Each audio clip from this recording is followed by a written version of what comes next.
spiritual battle for the soul of America really is occurring as we speak right now. This is what's happening. This is what's really going on, and the elitists know it. They know it's spiritual. They know it's real. They know it's metaphysical. But they also realize that it's manifesting itself in the physical world through us, through people, through the heart, through the mind, the body, and soul. It's all occurring once simultaneously in some beautiful occurrence naturally in the universe. And it's happening politically too. And that's really the front-running line leading us towards this spiritual war, this battlefield, this battle cry that we keep screaming at. And you can see it with the Democrats. You can see it with Trump. You can see it with what's going on right now. Right now. Trump is merely just a pure, actual manifestation of the movement that the people want. That's all it is. Just a manifestation of it. To remove the manifestation of the liberty movement, at least the best we can get as of now, really, to really destroy that would seriously awaken a true revolutionary spiritual civil war. And if you think that's hyperbole or just a overdramatic conspiracy theory statement, you better think again. If you understand and you're with it, what's happening right now today with people, how they react, their souls, you can just look in people's eyes and tell whether they're here or not, whether they have the grasp it takes or not, whether they're leftist or not. You can always tell. Oliver Darcy's a great example. That guy on CNN, you ever watch him? Look into those dead, lost, soulless eyes. I mean, if you really take a look at it, it's true. That's a great example. He's a perfect example of what the hell's wrong with people. He looks like he's taken way too many Xanaxes, over the few years and just ruined his brain. And then it made him, made him believe in liberalism, modern day liberalism, not the Thomas Jefferson liberalism. The modern day, disgusting, communistic, illuministic liberalism that's destroyed us from the core within. And it's happening in schools. College kids are the most victimized ones. You get kids at a young age, they're easily victimized. They're easily the ones that become the individuals pushing for things like reparations for black people because of slavery pre-Civil War. I mean, what in the hell is going on here? I'll tell you what's going on. It's a spiritual battle. It is true. That's what it comes down to. A spiritual element within you, within all of us. Like a Wi-Fi signal that we're just tuning into. Constantly omnipresent all around us. And the ones that can really feel it, the ones that know they're doing right, you have a good soul and it radiates energy, great energy. But you can tell the ones that are just depressed and low and just want government to be their daddy and to take care of them and pay taxes and want some globalized, socialized healthcare, single-payer healthcare crap, and want real communism here. You can just look at them and tell they're the most lost, soulless people, and there's almost no getting them back. There are some people that can be revived, that can be awakened, that are not fully into the New World Order's grasp. And then there's some that are just far too deep, that will just never change. And it's sad, but there's nothing you can do about it. As you study it more, you realize there's something you can do about it. It's out of your control. God, speed. May God be with these people. May God help these people. The ones that just do not care, that are so lost in their own mindset that they are unwilling to change, negotiate their own thoughts, really sit down and put forth when the examples and the facts are declared in front of them, what on earth they could seriously do to change. What will it take, seriously?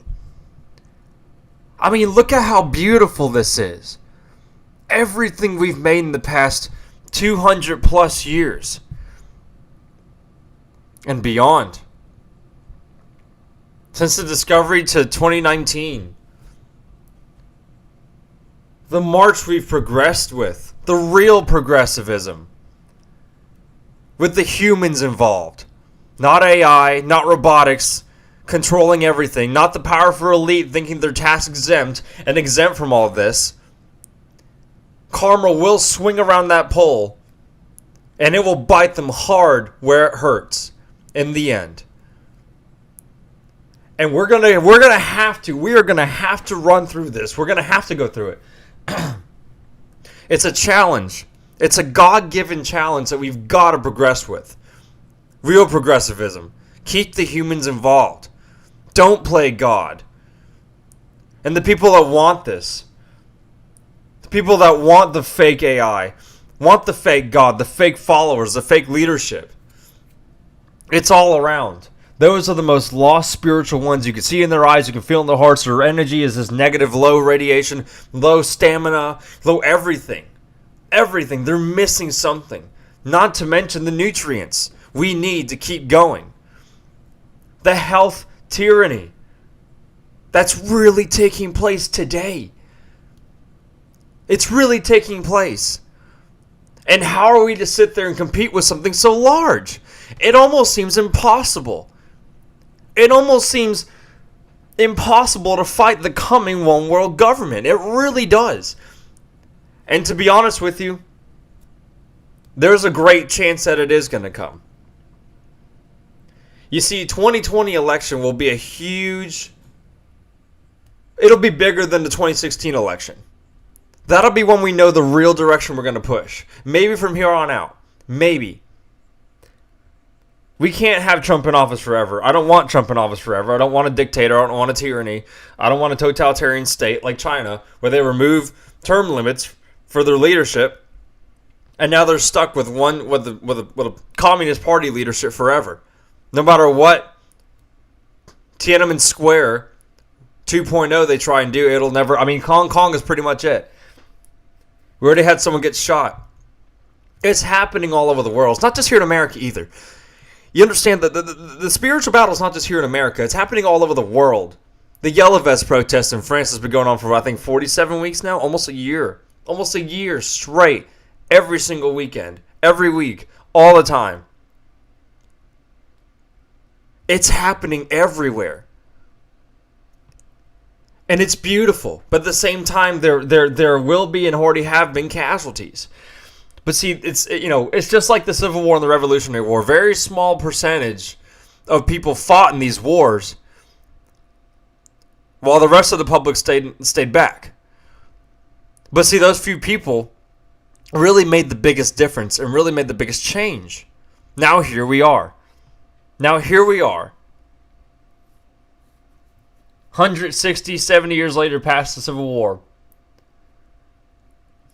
And we are stronger than ever. But at the same time, we are more divisive than we have been in a very long time. Maybe since then. And still, we have the small percentage doing the work. It'll always be like that. We will never get the entire country involved. Never get the entire populace. That's a fantasy.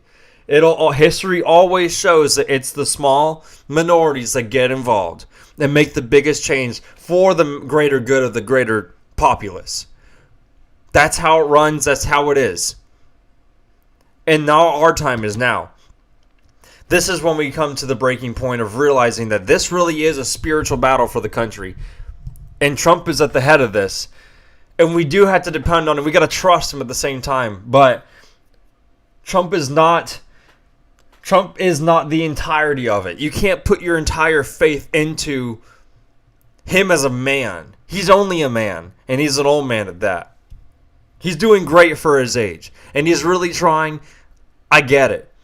But at the same time, it can't be what we put our entire trust in. It can't replace Christ and it can't replace the real movement. Okay? We can have faith in the man and only trust that he'll do the right thing. And so far, he's doing great. Some things he's faltered on. Some things he says, I'm like, okay, whatever. His actions are the pounding drum of today. Of the actual Pravda. Of the actual liberty movement itself. Of the truth, man. These people don't know the truth. These Democrats and the ones in Congress, they know. They know exactly what they're doing. They know this Ukrainian crap's a coup. It's clearly a coup. To destroy Trump, destroy almost the legitimacy of the presidency, his presidency, impeach him, and then destroy anyone. This is basically a lighthouse in the middle of a fog storm in the middle of the night to warn people that if you ever try this again, if anyone ever tries from the liberty section, from people that want freedom and people that do not want to have taxation, high taxes and everything, I don't care how old or how what your income is, doesn't matter. And if you don't want government's boot stepping on your throat forever, if you ever try and come here again into the White House and get elected, we're almost guaranteeing it won't happen. Again, this was a fluke. He was not supposed to win. And here he is getting stuff done. Getting it done.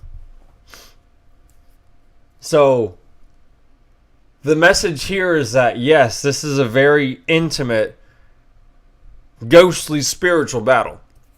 And you can feel it within you, wherever you go, all the time, as long as you're in tune with the truth, and as long as you're in tune with this beautiful relationship between man and mystery, not man and machine, man and wonder, man and freedom, having prosperity from a market economy designed to bring people up.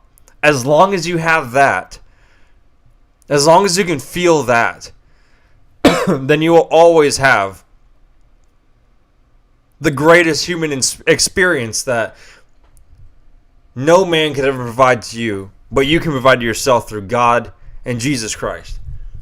And I'm not a Bible thumper. I'm not sitting here pushing Bible thumping rhetoric by any means, but it's just real. If you can feel it, if you feel what I'm talking about, then you understand how legitimate this is and why Trump needed to be in office in the first place and why he won. Guys, this is the Justin Comer Show. I'm slurring my words here. I swear I'm sober. The Justin Comer Show and the Oversight on Facebook. We are watching over the powers that be, keeping a watchful eye over the powers that be. And I hope you are too with me, because I sure as hell can't do this alone. It's going to take an army of freedom-loving, liberty-loving people that get behind this movement and get behind the president and keep this country from getting even more divided now than in the future, and bring it back home together as greatly as we can, as close as we can get. It'll never be perfect, and we can't expect perfection. That can't be a real expectation of ours. But it can be something close to it where we can live in a more harmonized, free union. Free republic. Because we, at the end of the day, really are one nation under God. And in the right light, indivisible. Because as long as we are divided, we are way more fragile. We are much more sustainable to an attack than ever before.